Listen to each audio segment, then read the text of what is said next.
Hello everyone, welcome to Vihangam. Welcome to Thailand series. బ్యాంకాక్లో మేము stay చేసిన బెర్క్లీ హోటల్ టూర్ చేస్తున్నాం. ఎంట్రన్స్లో ఇలా వాళ్ళ రాజు యొక్క స్టాచ్యూ కూడా ఇక్కడ పెట్టున్నారు. వెరైటీగా వీళ్ళు ఇక్కడ వాళ్ళ రాజుకు కూడా ప్రసాదాలు పెడతారు. ఆ ప్రసాదాల్లో కూడా నాన్ వెజ్ కూడా ఉంటుంది. ఇప్పుడు మనం హోటల్ రూమ్కి వచ్చేసాం. ఇక్కడ నుంచి నైట్ వ్యూ బాల్కనీలోంచి చాలా బాగుంది. మా వాడు ఇప్పుడు ఒక వెరైటీ ఎంట్రన్స్ వస్తాడు చూడండి.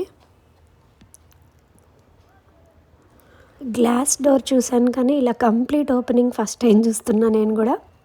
ఈ హోటల్ రూమ్లో 35 ఫ్లోర్స్ ఉన్నాయి. చైనీస్ కోసం సపరేట్గా ఒక డైనింగ్ ఏరియా ఉంది. ఇప్పుడు మనం చూస్తున్నది చైనీస్ రెస్టారెంట్ ఏరియా. ఇంకా మనం మన డైనింగ్ ఏరియా వెతుక్కుందాం. వీళ్ళకి సీ ఫుడ్ అంటే ఎంత ఇష్టమేమో. కంప్లీట్ షాండ్లియర్ని చేపలతో చేశారు. ఈ జీవన పోరాటం అంతా నేను చేయలేను అనుకొని మా వాడు ఈజీగా ఒక ఇంగ్లీష్ బ్రేక్ఫాస్ట్తో రెడీ అయిపోయి తినేస్తున్నాడు. ఇప్పుడు నేను వేట మొదలు పెట్టాలి. ఇది జింజర్ పికిల్ అంట, వెరైటీగా ఉంది. ఇక్కడ ఏదో జపాన్ ఐటమ్ అంట. ఇది చికెన్ టెరియాకి. ఇది అన్ని రెస్టారెంట్స్లో ఉంటుంది ఇక్కడ. ఇంక పక్కనే noodles soup with fish ball అంట. ఈ అబ్బాయి దాని గురించి ఎక్స్ప్లెయిన్ చేస్తున్నాడు. ఈ పక్కనే బౌల్స్లో రెడీగా నూడిల్స్ ఫిష్ బాల్ రెడీగా పెట్టుకున్నారు. మనం అడిగితే వాటిని బాయిల్ చేసి ఇచ్చేస్తారనమాట. అది రెసిపీ. ఇక్కడ ఇంకొక ఇండోనేషియా పిల్లాడు ప్యాన్ కేక్స్ వేస్తున్నాడు.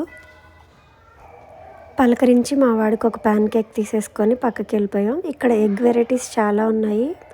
పౌచ్డ్ ఎగ్స్ అంట, స్క్రాంబుల్డ్ ఎగ్స్, బాయిల్డ్ ఎగ్స్, చాలా వెరైటీస్ అయితే పెట్టారు. ఎగ్ స్టేషన్ అంట. ఇది కూడా మన స్టేషన్ కాదు, సో స్కిప్ చేసేసి పక్కకి వెళ్ళిపోయాం. ఇక్కడ ఏదో వెరైటీ ఐటెం చూసా. ఇదైతే ఫస్ట్ టైం చూస్తున్నా. డవ్ స్టిక్ అంట. ఇక్కడ ఒక తాయి పెద్ద మనిషి చాలా శ్రద్ధగా దోశలు వేస్తున్నాడు. టేస్ట్ ఎలా ఉందో కానీ చూడ్డానికి మాత్రం చాలా బాగుంది. కాసేపు నిలబడి ఒక 2 దోశలు తీసుకెళ్ళి టేబుల్ దగ్గర కూర్చొని మా బ్రేక్ఫాస్ట్ ముగించేసాం. ఇంకా ఈ బ్యాంకాక్ మొత్తం కూడా ఎక్కడ చూసినా క్రిస్మస్ సెలబ్రేషన్స్ కోసం చాలా బాగా డెకరేట్ చేస్తున్నారు. ఇంక ఇవన్నీ మా వాడికి రెగ్యులర్ ఫుడ్ అనమాట. ఈ చాకోసు కార్న్ఫ్లేక్స్తో వాడు బ్రేక్ఫాస్ట్ ముగించేస్తాడు.